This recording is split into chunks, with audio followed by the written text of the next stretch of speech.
The NFL schedule for the 2026 season is officially out, and as I've done the last couple of years, I want to take this time to break down the schedule and specifically what flaws there are with the schedule that they created through AWS. Now, I got to give the NFL a lot of credit right off the bat because there are fewer flaws that I notice in this schedule versus previous schedules. For one, there are no matchups with week 1 and week 18. We saw that last year with the Seahawks and the 49ers, where the Seahawks and 49ers played week 1 in Seattle and then week 18 in San Francisco. I don't like when that happens. We do have some week 2, week 18 matchups and week 1, week 17. Week 2, week 18, we see that with the Falcons and the Panthers and the Commanders and the Cowboys, but there's no matchups where they're the bookends of the season, which is good. The other thing that is really good with the NFL schedule this year that I gotta give them credit for is the fact that every matchup in week 18 is a matchup that aired earlier in the season on either CBS or Fox, meaning that they're not boxed in. And that's a really, really good thing because it means there's a lot more flexibility when it comes to the two standalone games on Saturday and the Sunday night football game. The reason why that's important is because there's a rule that every divisional matchup has to air on the parent network at least once. So an AFC divisional matchup has to air on CBS at least one of the two times, and the same thing with Fox with the NFC. There is no scenario with Week 18 where you're going to have a situation where a matchup can't be flexed because it was not on CBS or Fox the first time the teams met. So they got that right. There are a lot of things that they got right with this schedule that are not huge things. There are some minor nitpicks, but there are three major things that I want to talk about before I get to the minor nitpicks. And the first one that was glaringly obvious the moment I saw it is we could have a major, major problem on our hands with Major League Baseball if Cincinnati does not comply. You might remember last year I noticed a big problem with the schedule where the Seattle Seahawks were playing a home game the same week that the Seattle Mariners, or the same exact day, I should say, that the Seattle Mariners were going to play a home game in the ALDS. And you can't move the ALDS game because baseball playoffs have priority. That posed a logistical nightmare for Seattle. And sure enough, the NFL did not learn its lesson again because this year, the National League has the NLDS playing on Sunday, not the ALDS. So the ALDS is going to be Friday, Saturday for the first two games. The NLDS is going to be Saturday, Sunday for the first two games. And game 2, scheduled for that Sunday, is taking place at the same time that the Cincinnati Bengals host the Jacksonville Jaguars in week 4. Now, this is a problem not because the two teams are in the same city. It can happen where two teams are in the same city and it's not a big deal. The problem is that the two teams share the same parking lot. The Reds share a parking lot with the Bengals. The Reds and the Bengals don't play games on the same day because the parking lot is too small. You're taking a look at the map right now of what it looks like at Paycor Stadium and Great American Ballpark. There's about 10,000 parking spaces in the area, which is fine for a Bengals game, fine for a Reds game. But now, put about 45,000 people in Great America Ballpark and put about 65,000 in Paycor and put them at the same time, and that's a problem. If the Reds win the NL Central and they get a top 2 seed, which is not out of the realm of possibility because, number one, the Reds made the playoffs last year. Number 2, they currently have a winning record. And number 3, they're 5 games back of the 2 seed, so it's not impossible by any means. It's not like we're talking about the New York Mets going on a crazy run. If that happens, Jaguars-Bengals becomes impossible to play because it's just logistically a nightmare. Now, in situations like this, where teams share a lot with the baseball team, and that league is assigned to play game 2 on a Sunday, so the NL in even number years and the AL in odd number years, that team should either always be on the road, should play a Thursday or a Monday night game, or should play a division game so that the sites can be flipped if necessary. So that's not as big of a nightmare scheduling. Now you might say, well, okay, it's not a big deal. If that scenario comes up that the Reds get a top 2 seed, so what? Move the Jaguars-Bengals game to Monday night. What's the big deal? Well, that's a pretty big deal because the problem is that the Jaguars play in London the following week. So try doing a London game on a short week. It's not possible, especially when all the equipment needs to go overseas and the leagues plan activities for the teams there and there are itineraries that need to be followed. So not only did the NFL not plan for this contingency of the Reds, who made the playoffs last year, may I remind you, winning the division this year, but they picked the literal worst opponent for it to happen against due to the Jaguars' plans next week. It'd be one thing if the opponent the Bengals played in week 4 had a bye in week 5, or they were at home on a Sunday in week 5, but nope, they picked the one team that's going overseas. So good job.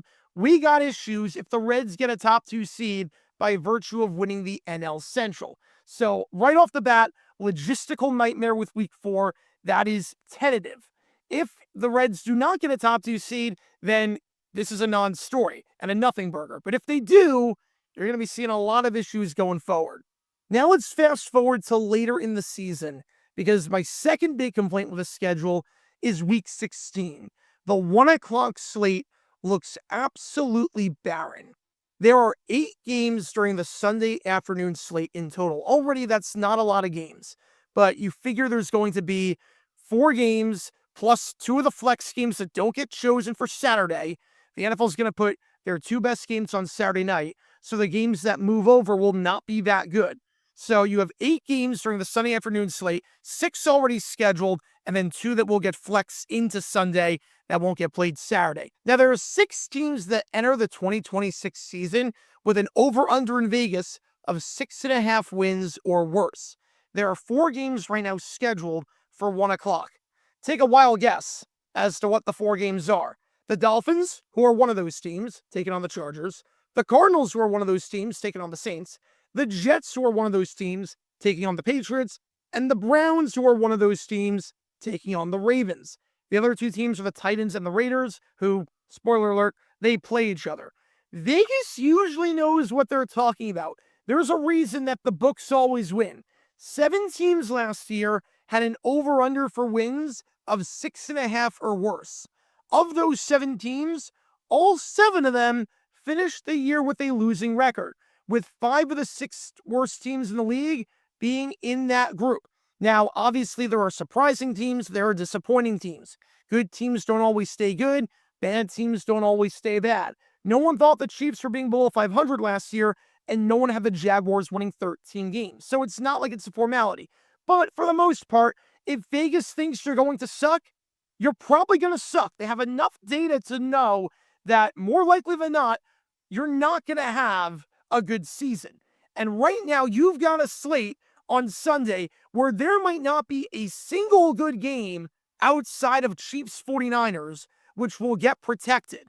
The Giants and the Lions are on Monday Night Football that week.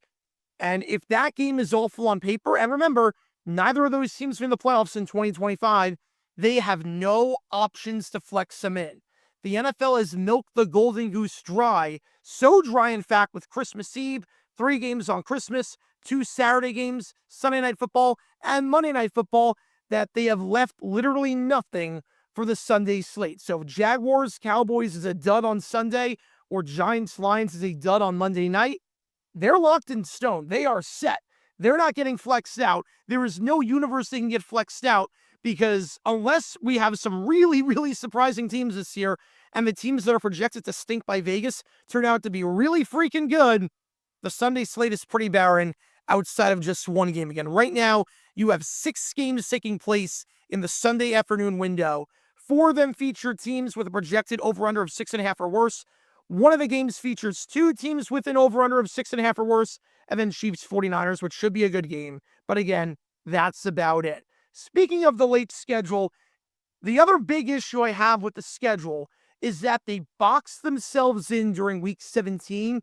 If any of the 3 primetime games are clunkers, they cannot be flexed out. Now, Ravens-Bengals, Thursday Night Football, Eagles-49ers, Sunday Night Football, Texans-Packers, Monday Night Football. On paper, all 3 of these games should be pretty good. Ravens-Bengals, divisional rivalry. Eagles-49ers, a really, really intense rivalry. And Texans-Packers, 2 teams that made the playoffs last year, made the playoffs the year before. But if one of those games is a clunker and you want to flex that out, too bad, so sad, it's not going to happen. And that's a problem that the NFL did not really pay a lot of attention to when designing the schedule. Generally speaking, how flex protections work are like this. CBS and Fox each get to protect one game a week. So Fox gets to have one game that they can tell NBC, ESPN, and Prime, is our game, back off. CBS gets the same thing.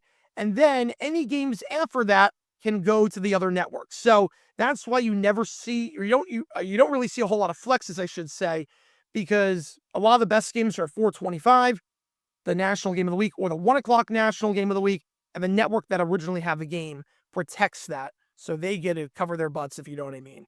There's another rule, though, that I briefed on earlier that mandates that each division matchup must appear on the corresponding network one time. So like I said, all AFC division games must have at least one appearance on CBS, and all NFC division games must have at least one appearance on Fox.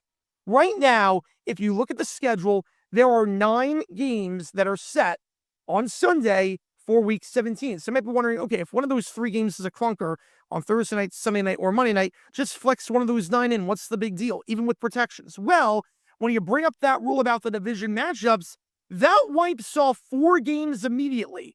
Fox does not need to protect Lions-Bears. Why? Because Week 12 Lions-Bears is on CBS via the Thanksgiving game. So Week 17 Lions-Bears has to be on Fox, unless they give up the rights to that, which I don't see happening. You're allowed to give up the rights, but it's extremely rare for that to happen. Saints-Falcons. Week 4 is the Monday Night Football game on ESPN, which I totally get because it's the 20th anniversary of the Saints coming back to the Superdome. I completely get it, but it also means that Saints-Falcons Week 17 has to be on Fox because they didn't get the first matchup. Giants-Cowboys, Week 1 is on NBC, so Week 17 has to be on Fox. Bills-Dolphins, Week 11 is on Fox. I know that's a bit weird, but Bills-Dolphins Week 11 is on Fox, so CBS has to have that game, unless they want to get rid of that protection, but they have the right to keep that game on CBS without needing to protect it. So that wipes off about half the slate. CBS and Fox get one protection from the remaining 5 games because the other 4 games are locked in. What does this mean?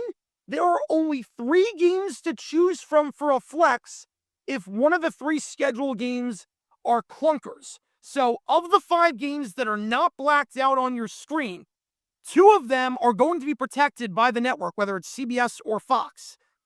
Pick one of the remaining 3 to replace Ravens, Bengals, Eagles, Niners, or Texans, Packers. Again, as it stands right now, those are good games. But if one of them's a clunker due to quarterback injury, or they're mathematically eliminated from the playoffs at that point, you're screwed. You are pretty much screwed, and you're stuck in the penultimate week with a stinker of a primetime game. Now, there is a scenario where this could get avoided. If you have 3 or 4 good flex games on Saturday, and league decides to put one of those as the Sunday night game, it's happened before. It happened 2 years ago, but it requires a very, very unique set of circumstances where it's a surplus of good games. We'll see if that's the case. The Saturday slate does look awfully good in Week 17, and we will see what happens there. But again, right now, the Sunday slate, they do not give themselves a lot of options. They box themselves in if one of the 3 scheduled games is a clunker. For the most part, though, I do think this is a pretty solid schedule. I have way fewer complaints with this one than I had the previous couple schedules.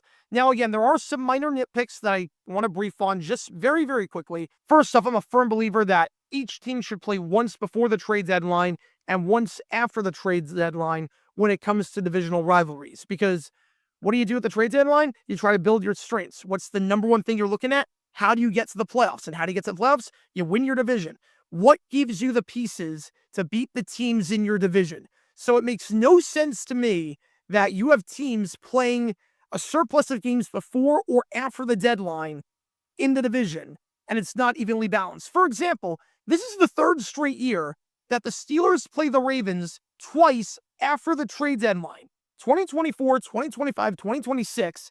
The Steelers cannot add pieces before the deadline to face the Ravens, and the Ravens cannot add pieces to face the Steelers because they don't know what they need to face those teams because they haven't played them yet. That's 3 straight years. Same thing with the Commanders. 5 of their division games are before the deadline. The Commanders play 5 of their 6 outside of Week 18. Every single division game is before the trade deadline. So if they want to make a deadline move to improve their standing in the division, good freaking luck because you don't play anyone until Week 18. There's also a couple of instances of teams playing twice in 3 weeks. Never crazy about that. Jaguars, Titans, Week 10 and Week 12. Seahawks, Rams in Week 16 and Week 18, which is bizarre because that's the second straight year that the NFC Championship has had the teams playing in it play twice in a 3-week stretch, Week 16 and Week 18. Eagles, Commanders last year. And then another nitpick I have, Jaguars, Eagles in London. That's the second straight time the Jaguars play the Eagles in London. That is not fair to local Eagles fans. The Vikings-Browns situation happened last year, and I feel the same way there. You should not be allowed to skip 2 straight times for an interconference game. It's just not fair to the local fans. The Eagles last played in Jacksonville in 2010, didn't play in 2018 because of the London game, won't play in 2026 because of London. This means that the Eagles will not be able to come to Jacksonville until the earliest, 2034. You should not be going 24 years between meetings at a location. I don't think that's fair at all. I feel like, look, if I'm a Jaguars fan that lives in Arizona, I would be ticked off if I lived in Arizona and I had to wait 24 years to watch the Jaguars take on the Cardinals here. That would not be fun. So I'm not crazy about that. But again, those are just minor nitpicks in the grand scheme of things. The really only complaints I have with the schedule is that they're boxed in Week 16 and boxed in Week 17. And of course, Bengals, Jaguars Week 4. If the Reds get a top 2 seed, if that contingency happens, we could have pandemonium on our hands. But for the most part, this schedule is not the worst thing I've seen. Pretty fair schedule all around. There's nothing glaring outside of what I mentioned that raises eyebrows where I'm like, no human looked at this. For the most part, they got this right. What are your thoughts on the schedule, though? Any logistical things that you notice? Not in terms of necessarily, oh, this is a tough stretch of games, or oh, it's not fair that this team's playing a lot of games on the road to start or a lot of games at home to start. I know the Jaguars have 2 games in Jacksonville in a 10-week stretch. That's by design because of stadium construction, so I'm not going to focus on that. But any thoughts on the schedule? Anything I missed with a flaw in the schedule? Let me know in the comments down below. Appreciate all you guys tuning in. Make sure you hit that like button and subscribe. It really does go a long way and helps us out a ton on the channel. I will see you guys soon for the upcoming NFL season.